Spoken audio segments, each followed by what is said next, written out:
Hello friends, कैसे हैं आप सब। आई होप कि आप अच्छे हैं। और आज मैं आपको बताने वाला हूं आयनिक यौगिकों को प्रभावित करने वाले कारक। देखिए दोस्तों, पहले जो वीडियो थे उनमें हमने देखा था कि आयनिक यौगिक जो होते हैं किसे कहते हैं और इनके बारे में समझा भी था।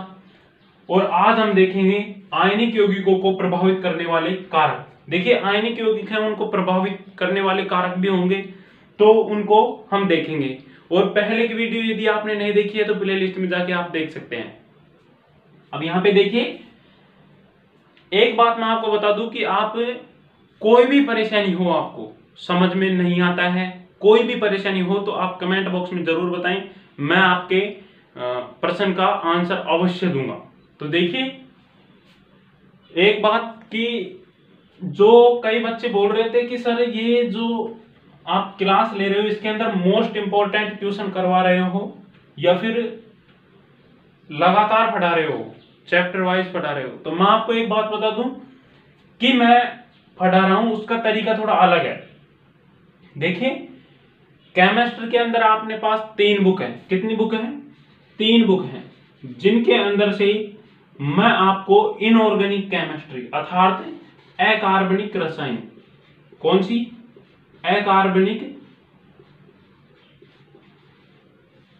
अकार्बनिक रसायन जो है, एक बार देख लीजिए, आप बार बार मत पूछा करो। 3 बुक है, उनके अंदर से अकार्बनिक रसायन, फिजिकल केमिस्ट्री और ऑर्गेनिक केमिस्ट्री, ये 3 जो आपके बुक हैं, उनमें से अकार्बनिक रसायन जो है इसके अंदर से मैं आपको क्वेश्चन करवा रहा हूं, अर्थात इसके अंदर से मैं पढ़ा रहा हूं। तो देखिए किस प्रकार से बता रहा हूं वो भी देख लीजिएगा। आप यहाँ पे इसका मैं यूनिट फर्स्ट, अकार्बनिक रसायन जो है इसकी यूनिट फर्स्ट जो है, यूनिट फर्स्ट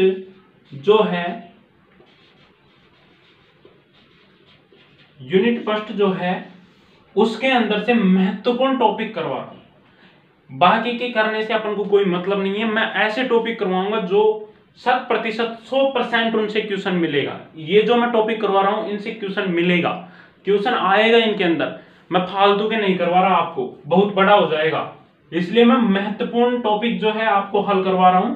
तो इनके अंदर देखिएगा, आपको यूनिट फर्स्ट जो है उसके अंदर से महत्वपूर्ण टॉपिक करवा रहा हूं। फिर यूनिट फर्स्ट आप अपने जो क्लियर हो जाएगी, फिर उसके बाद में अपन कार्बनिक रसायन लेंगे, उसकी यूनिट फर्स्ट क्लियर करेंगे। अर्थात इसी प्रकार तीनों जो किताब हैं उनकी यूनिट क्लियर करेंगे हम। एक पहली 4 यूनिट हैं आपके, 4 यूनिट के अंदर। अब ये नहीं है कि मैं जो करवा रहा हूं ये आयनिक यौगिकों को प्रभावित करने वाले कारक, ये राजस्थान यूनिवर्सिटी वालों के तो है पहले यूनिट के अंदर, परंतु जैसे कि कोई दूसरी यूनिवर्सिटी है, जयपुर यूनिवर्सिटी है, बुंदेलखंड यूनिवर्सिटी है, इनके अंदर क्या है कि ये नहीं मिलेगा। तो घबराने की कोई आवश्यकता नहीं है, ये आएगा ऑल इंडिया के अंदर। ये टॉपिक है आयनिक यौगिकों को प्रभावित करने वाले कारक बीएससी के अंदर, परंतु ये यूनिट 3rd में होगा, यूनिट 2nd में होगा। ऐसे घबराने की जरूरत नहीं है आपको, है सभी के। कोई सी भी यूनिवर्सिटी हो, कहीं की भी हो, इंडिया के अंदर कोई सी भी यूनिवर्सिटी हो, उसके अंदर आपको ये मिलेगा। बस डिफरेंट ये आ जाता है कि राजस्थान यूनिवर्सिटी के अंदर यूनिट फर्स्ट के अंदर दे रखा है, अलग यूनिवर्सिटी जो होगी उसके अंदर दूसरी यूनिट के अंदर दे रखा होगा। इस प्रकार से डिफरेंट आ जाता है, तो घबराने की जरूरत नहीं है। बस मैं जो बता रहा हूं, पहले भी मैंने बच्चों को यही बोला था, और फिर बाद में जो बच्चे पास होने लायक उनकी कंडीशन नहीं थी, लास्ट के 2 महीने उन्होंने वो किया था, उनको मैंने क्वेश्चन बताया था, काफी अच्छे परसेंटेज बनाने लायक हो गए थे। तो इस प्रकार मैं बता रहा हूं कि मैं जो क्वेश्चन करवाऊंगा बहुत अच्छे क्वेश्चन करवाऊंगा, बहुत अच्छे टॉपिक करवाऊंगा। इन टॉपिकों को होने के बाद में मैं आपको पिछले 5 वर्षों के सोल्ड पेपर हैं उनको यहाँ पे हल करवाऊंगा। तो आप घबराए ना, बस करते रहिए। एक अलग से कॉपी बना लीजिएगा, मैं पहले बोल रखा हूँ, कॉपी बनाकर उसके अंदर जो मैं टॉपिक करवा रहा हूँ उनको करते रहिएगा। अपनी बुक ले लीजिएगा, उसमें मिला लीजिएगा कि भाई आपके कौन सी यूनिवर्सिटी के अंदर है। बस इतना कीजिए आप। और कोई परेशानी हो तो आप कमेंट बॉक्स में बताएं, मैं उसका हल आपको बता दूंगा। अब आगे देखिए, यहाँ पर एक बात मैं आपको बता दूं कि मेरे को क्या है, थोड़ा टाइम लग जाता है इसके अंदर लिखने के अंदर। तो आप कमेंट बॉक्स में ये भी बताएं कि टाइम लग जाए वो अच्छा है या फिर मैं जल्दी से आपको लिखा दूं, ये भी सही रहेगा। बस आपको समझा मैं दूंगा, इसकी गारंटी है। बस आप इसको कीजिएगा। और फाइनेंस के नियम में आपको क्या परेशानी आ गई थी? फाइनेंस के नियम देखिए भाई, आपने 12th क्लास के अंदर नहीं पढ़ा, 12th क्लास की बुक उठा के देखना आप, केमिस्ट्री की, उसके अंदर देखना तो ज्यादा हार्ड नहीं है। फाइनेंस के नियम को आप समझिएगा, एक बार अपनी बुक के अंदर पढ़िएगा, फिर वीडियो को देखिएगा। एक बार समझ नहीं आता है, दूसरी बार क्लास ले लीजिए, तीसरी बार ले लीजिए, समझिए आप, बस उसको देखिए। प्ले लिस्ट है बना रखी है मैंने, वहां पे जाके आप देख सकते हैं। तो देखिए हम यहाँ पे देख रहे थे कि आयनिक यौगिकों को प्रभावित करने वाले कारक। कल हमने देखा था कि जो आयनिक यौगिक होते हैं, आयनिक यौगिक होते हैं वो किस प्रकार से उनकी परिभाषा है, ये हमने कल देख लिया था।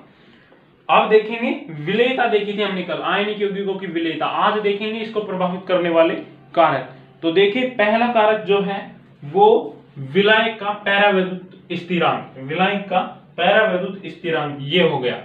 आयनिक यौगिकों को प्रभावित करने वाला पहला कारक लिखिए, आयनिक यौगिकों को प्रभावित करने वाला कारक, और फिर एक नंबर लगाइए और फिर लिखिए विलायक का पैरावैद्युत स्थिरांक, पैरावैद्युत स्थिरांक। अब इसके अंदर आपको लिखना है, लिखिए विलायक का पैरावैद्युत स्थिरांक बढ़ने पर, विलायक का, यहां से लिखिएगा विलायक का पैरावैद्युत स्थिरांक बढ़ने पर, विलायक का पैरावैद्युत स्थिरांक जो है वो बढ़ने पर लिखिएगा, फिर मैं आपको समझा दूंगा।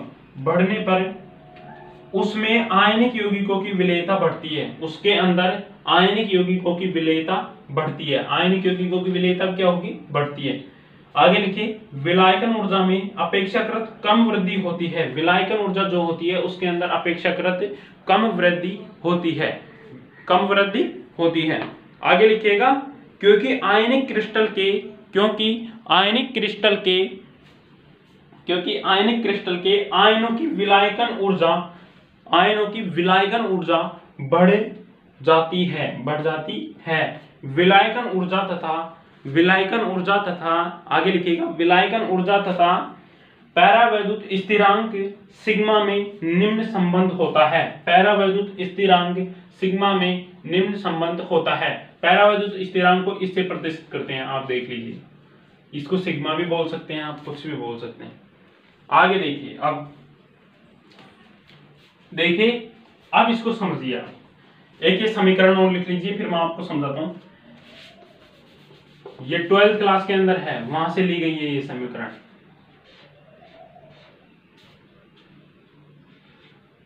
इसे लिख लीजिएगा।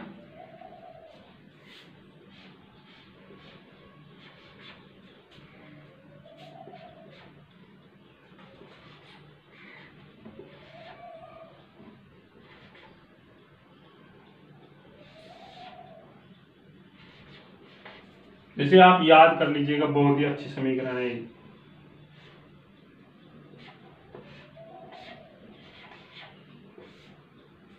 देखिए, और इसके नीचे थोड़ा सा और लिखिए, फिर समझाऊंगा मैं आपको। अतः, यहां पे लिखिएगा अतः पैरावैद्युत जो है पैरावैद्युत स्थिरांक, उसको इससे प्रदर्शित करते हैं। अतः पैरावैद्युत स्थिरांक का मान, पैरावैद्युत स्थिरांक का मान जितना अधिक होगा 1 बटा पैरावैद्युत स्थिरांक का मान उतना ही कम होगा, और जलयोजन ऊर्जा Hs का तदनुरूप अधिक होगा। और जलयोजन Hs का तदनुरूप, देखिए तदनुरूप इस प्रकार से लिखेंगे, तदनुरूप अधिक होगा। अब आप इसको समझिएगा, लिख लिया आपने। अब देखिएगा, इसको थोड़ा जल्दी है तो आप मतलब वीडियो को रोक के लिख सकते हैं, आप क्लास को रोक कर लिख सकते हैं, आराम से लिखिएगा। अब देखिए मैं इसको आपको समझा देता हूं, फिर देखते हैं किस प्रकार से आपके समझ में नहीं आता है और क्या परेशानी आपके आती है। थोड़ा टाइम लग जाता है, पर देखिए आराम से देखेंगे।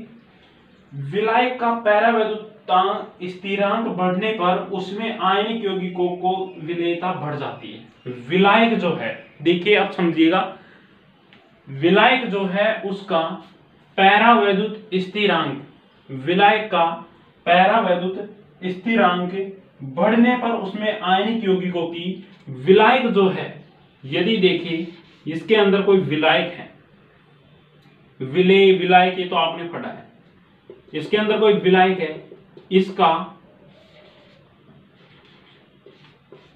पैरावैद्युत स्थिरांक बढ़ने पर देखिए कोई विलायक है,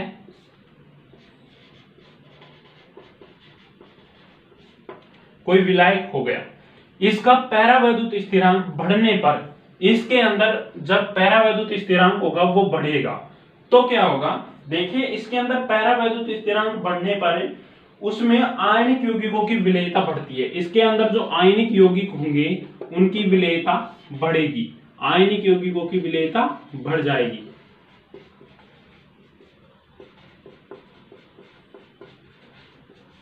आयनिक यौगिकों की विलेयता क्या हो जाएगी, बढ़ जाएगी। देखिए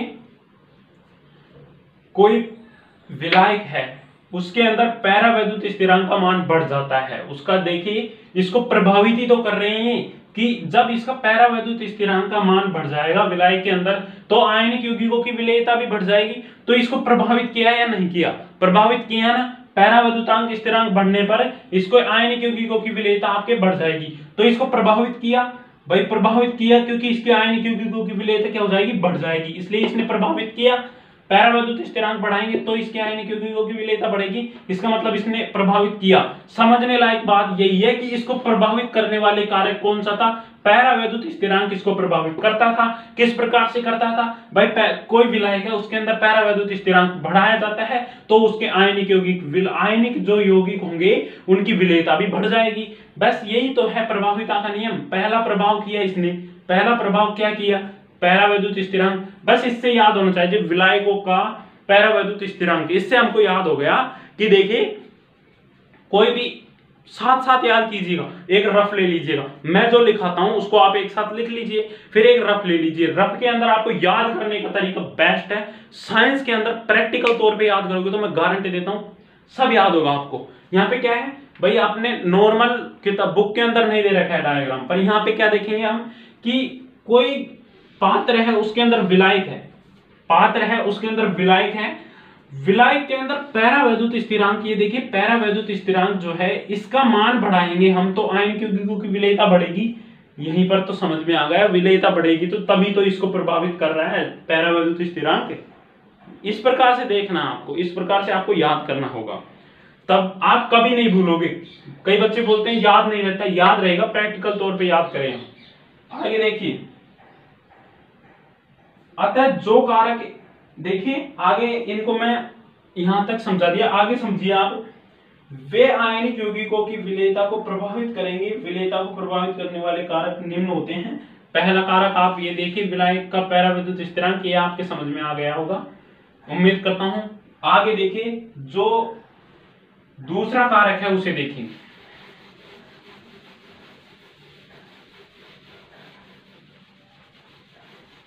लिखिएगा 2 नंबर लगा के यहां पे लिखिएगा कि धनायन और ऋणायन पर आवेश, यहां पर 2 नंबर लगा के लिखिएगा धनायन एवं ऋणायन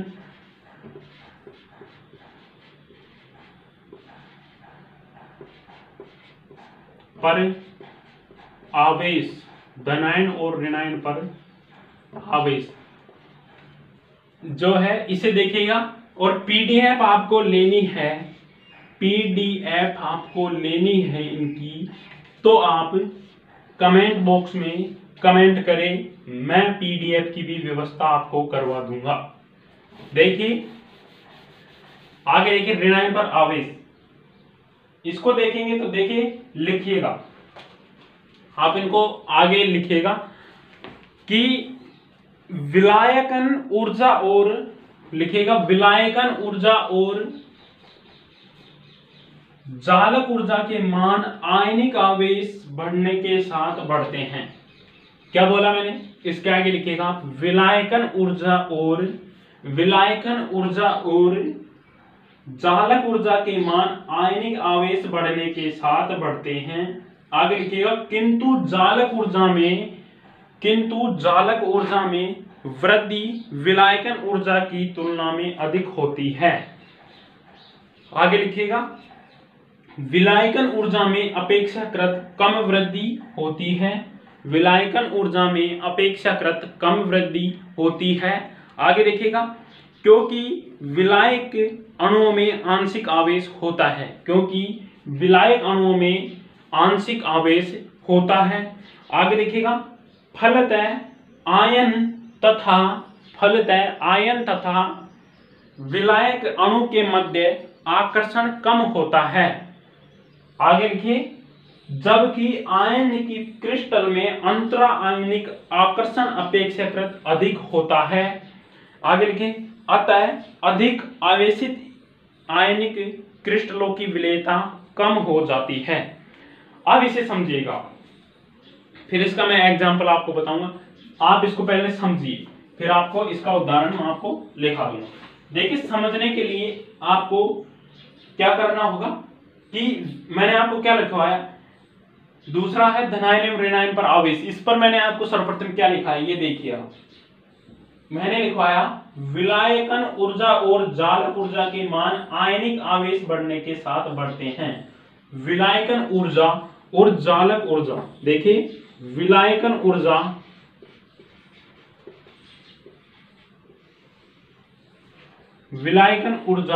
और जालक ऊर्जा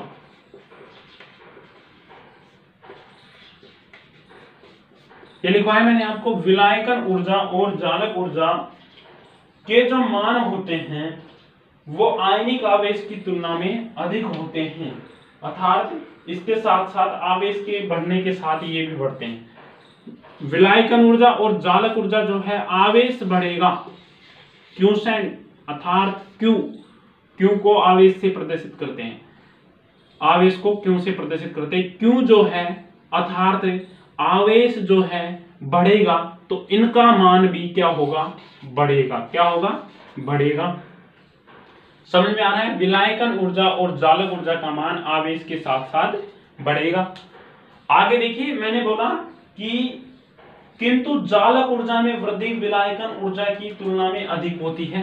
किंतु जालक ऊर्जा जो है, इसकी ऊर्जा में वृद्धि विलायकन ऊर्जा की वृद्धि से बताओ अधिक होगी या कम होगी, तुलना में अधिक होती है। विलायकन ऊर्जा की तुलना में जालक ऊर्जा की अधिक होगी।